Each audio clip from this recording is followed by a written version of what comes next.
Siku ya leo NDC imeitwa kule Ngong Road. Hiyo NDC imeitwa huko ni illegal NDC. Maanake siku ya leo hapa tuko na Secretary General wa party cha ODM ambaye anaitwa Edwin Sifuna. Katika katiba cha ODM ni Sifuna ndiye anafaa aite NDC. Na Sifuna NDC yenye amaita ni hii ama sio hii? This is the only NDC that we have.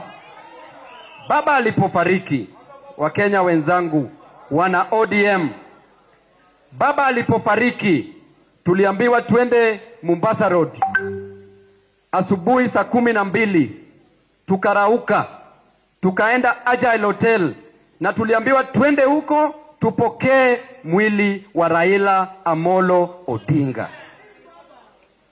Tulipofika pale, agenda ilibadilika. Wakasema ya kwamba sasa party leader ni Oburu Odinga.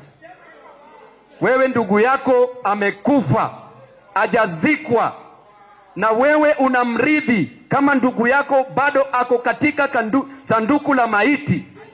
Upuzi si upuzi? Je, hiyo ni ungwana? Kisha tunaambiwa lazima tufuate hiyo mwenendo. Tutaheshimu Oburu as our elder but not our leader.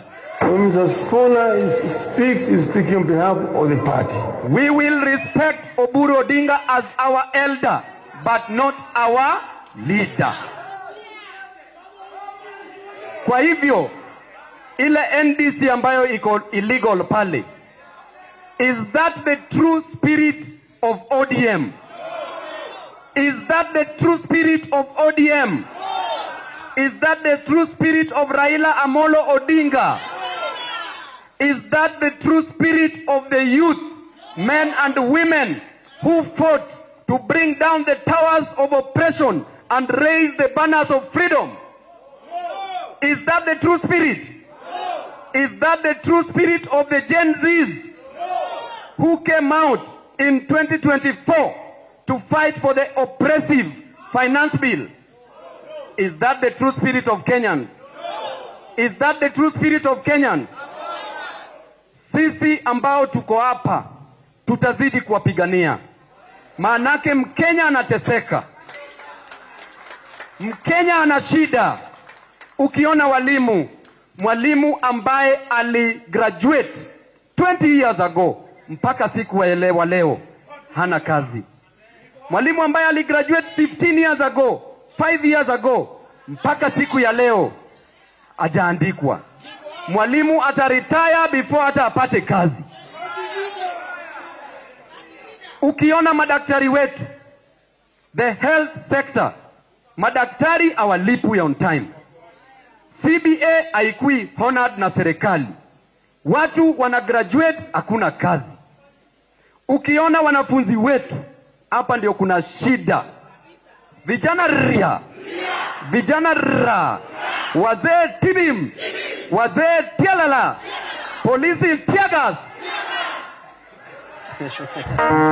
Weka mawe, weka mawe, weka mawe. Ukiona wanafunzi wetu wameintroduce kitu hapa ambayo ni illegal.